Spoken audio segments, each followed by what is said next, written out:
création de catégories à l'intérieur du carnet de notes.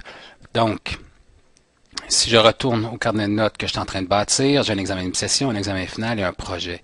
Exercice ici, qui est sur 20 et puis qui a un poids de 15. Dans le fin fond, c'est pas un élément unique, c'est une série d'exercices. C'est 3 exercices que je vais comptabiliser pour un poids total de 15%, puis chaque exercice vaut 20 points.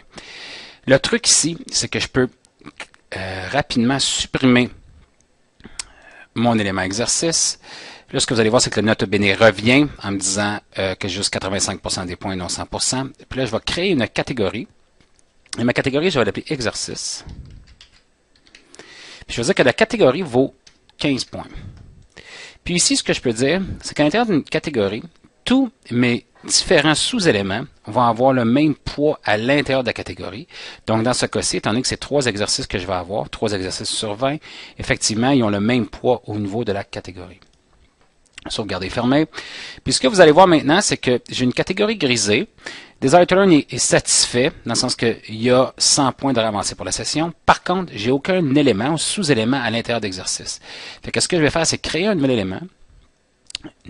Élément numérique, exercice 1. Puis ici, je vais lui, je peux mettre X1. Puis ici, je vais lui attribuer la catégorie exercice 15%. Je vais dire, oui, l'exercice est sur 20 points. Puis ici, Desire to Learn dit son poids, c'est 100% parce que présentement, c'est le seul élément à l'intérieur de la catégorie exercice.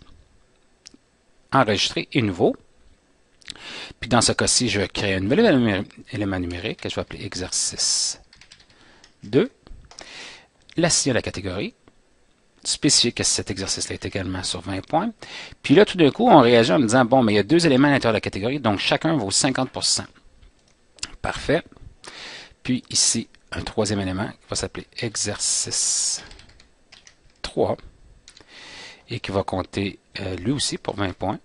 Oh, je n'ai pas assigné la catégorie. Allons-y. Automatiquement, l'information grisée ici reflète qu'il y a 3 éléments. Sauvegarder fermé.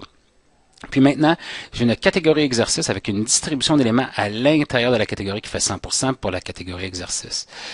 L'avantage de tout ça, c'est que Desire to Learn maintenant gère une catégorie.